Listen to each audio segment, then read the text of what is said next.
지난주에는 우리가 번제에 대해서 살펴보았고 오늘 2장에 들어와서는 소제를 말씀하고 있습니다. 그래서 오늘은 소제에 대한 말씀을 함께 나눕니다. 오늘 본문 레위기 2장 소제에 대해서 레위기는 지금 2장에 들어와서 자세하게 설명을 하는데요. 소제는요, 우리가 아는 대로 피가 없는 유일한 제사입니다. 어제 살펴본 번제도 산 제물을, 산 동물을 잡아서 피를 내어 태워드리는 제사입니다. 하지만 소제는요, 피 없이 드리는 그런 제사입니다. 이 소제라는 말은요, 선물, 헌물 이런 의미를 가지고 있습니다. 그런데 그 단어는 어디에서부터 유래해 온 거냐면은 분배하다, 수여하다 라는 의미를 가지고 있는 그런 단어입니다. 그래서 이 소제는요, 소제에 이 제물을 드리는 사람은 순수한 봉사와 충성의 마음을 의미하는 것입니다. 우리가 번제를 드릴 때도 헌신의 그런 의미가 담겨졌듯이 소제도 마찬가지로 하나님 앞에 우리가 순수한 마음으로 봉사하고 그리고 헌신하는, 충성하는 그런 마음이 그런 마음의 의미를 여기에 담고 있는 것입니다. 그 의미를 살펴보면은요, 여러분 지금 이 고운 가루를 만들어서 하나님 앞에 드리고 있지 않습니까? 자신이 직접 재배한 알곡을 이제 어떻게 합니까? 찢거나 빻거나 갈아서 고운 가루로 만들어서 하나님께 제물로 바쳤습니다. 그럼 여러분 뭐 생각하시면 됩니까? 쌀가루, 밀가루 이런 거 생각하시면 되겠죠. 여러분 쌀을 고운 가루로 만들기 위해서는 어떻게 됩니까? 쌀 그 알갱이가 부서져야 됩니다. 그렇죠? 고운 가루로 드리는 이유는요, 우리 자신이 부서진 상태로 하나님께 바쳐지기 때문입니다. 아멘. 예수님께서 어떻게 하셨습니까? 예수님께서도 이 땅에 내려오셔서 낮은 자와 함께 하시며 그 삶이 부서져서 순수하게 하나님을 위하여 그리고 하나님께서 사랑하시는 하나님의 백성들을 위하여 봉사하셨습니다. 희생하셨습니다. 소제는요, 이런 예수님의 삶을 아주 잘 나타내고 있는 제사 방법입니다. 그런데 이런 소제에도요, 어제 우리가 살펴본 것처럼 하나님을 만족시키는 의미를 가지고 있습니다. 2절 말씀을 보면은요, 어제 반복되어졌던 말씀이 뭡니까? 여호와께 드려지는 향기로운 제사니라. 네. 2절 말씀을 보니까 2절에도 똑같이 나옵니다. 2절 다 같이 시작. 아론의 자손 제사장들에게로 가져올 것이요, 제사장은 그 고운 기름 가루 한 줌과 그 모든 유향을 취하여 기념물을 단위에 불사를 지니 이는 화제라, 여호와께 향기로운 냄새니라. 여기 보니까 여호와께 향기로운 냄새니라 라고 나옵니다. 이게 반복되어져서 나오는데 9절에도 나오고 16절에도 나옵니다. 여러분 이것에서 알 수 있듯이 소제는요, 하나님을 만족해 하는 제사라는 것을 우리가 다시 한번 알 수가 있습니다. 그런데 하나님께서 단서 조항을 넣으시는데 뭘 넣으시느냐? 이 소제에 넣지 말아야 될 것들을 말씀하고 계십니다. 11절이에요. 11절을 다 같이 읽겠습니다. 시작. 너희가 여호와께 드리는 모든 소제물에는 누룩을 넣지 말지니. 네, 다시 한번 읽겠습니다. 다 같이 시작. 너희가 여호와께 드리는 모든 소제물에는 누룩을 넣지 말지니 너희가 누룩이나 꿀을 여호와께 화제로 드려 사르지 못할지니라. 아멘. 여기 보니까 두 가지 넣지 말라는 게 있어요. 첫 번째 뭐죠? 누룩. 두 번째는 꿀. 맞습니다. 자, 누룩과 꿀을 넣지 말라고 합니다. 꿀, 그럼 우리는 무슨 생각을 합니까? 벌꿀 생각하잖아요. 예, 근데 여기에서 나오는 이 꿀은요, 우리 성경에 나오는 젖과 꿀이 흐르는, 거기에서 그 꿀은요, 벌꿀이 아니에요. 거기에 그 사용된 단어는 벌꿀이 아니라 과즙을 이야기하는 것입니다. 여기에서도 같은 단어가 쓰였거든요. 그래서 누룩이나 과즙을 넣지 마라. 과일의 그 즙, 과일 주스를 넣지 말라는 얘기예요. 예. 소제에 누룩과 꿀을 넣지 말라고 하나님께서 명령하십니다. 그런데 여러분, 그 고운 가루에, 우리 권사님도 잘 아실 것 같아요. 예를 들어서 쌀가루에 누룩 넣고 그 다음에 사과 주스 넣고 이렇게 뭉쳐 놓으면 이거 어떻게 됩니까? 그냥 부풀고 그리고 조금 더 있으면 발효되고 못 먹죠. 그냥 썩어버리죠. 네. 그런데 쌀가루만 딱 보존해가지고 넣으면은 오래 가죠. 네, 마찬가지로 여러분 누룩과 그리고 과즙은 무엇을 상징하느냐? 여기에서는 부패와 파괴를 상징하는 그런 단어로 쓰여지고 있습니다.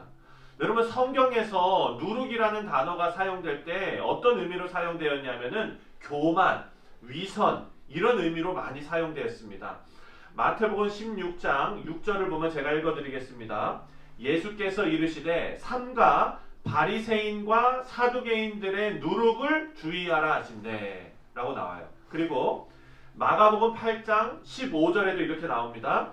예수께서 경계하여 가라사대 삼가 바리새인들의 누룩과 헤롯의 누룩을 주의하라 하신대. 여러분 바리새인 그러면 제일 먼저 떠오르는 단어가 뭡니까? 교만, 위선, 그렇죠? 바리새인의 누룩을 경계하라 라고 말씀하세요. 그러니까 이 누룩이라는 단어는요 위선과 교만을 상징하는 그런 단어입니다. 여러분 소제가 아까 뭐라 그랬죠? 하나님 앞에 헌신하며 순수한 마음으로 봉사하는 제사인데 여기에 누룩이 섞일 수 있겠습니까? 교만과 위선은 거기에 섞일 수 없는 것입니다.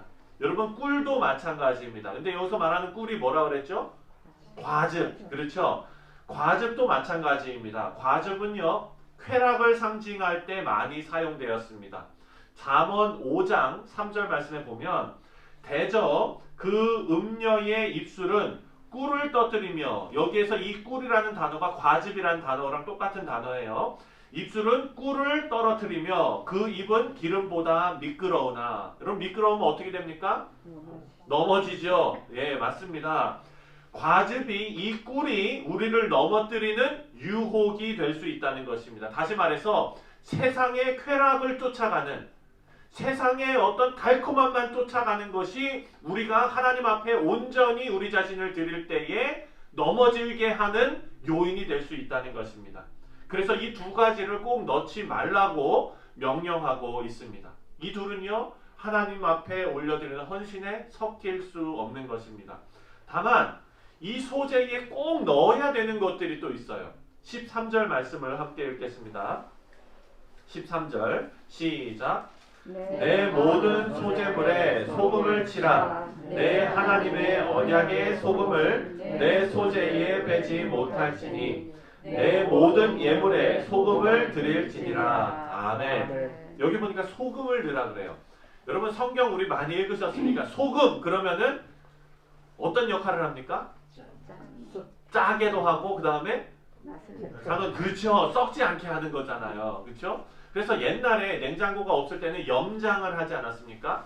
염장지를 다해 염장이 아니라 여러분 소금 이렇게 해가지고 썩지 않게 만드는 거잖아요. 네, 소금은 부패를 방지합니다. 오래 두어도 망가뜨리지 않습니다. 그래서 소금이 변하지 않아요.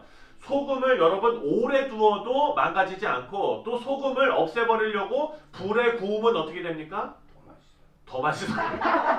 할렐루야. 맞아요. 구운 소금이 돼요. 네, 한아름에 팔잖아요. 그렇죠? 네, 소금을 부어도 변하지 않고 오래 두어도 변하지 않습니다. 그래서 이 소금이 상징하는 의미는 하나님의 언약입니다. 변하지 않는 소금은 변하지 않는 하나님의 언약을 의미하는 것으로 사용되고 있습니다. 오늘 본문 말씀에도 나오지만 역대하 13장 5절에도 나옵니다. 제가 읽어드리겠습니다.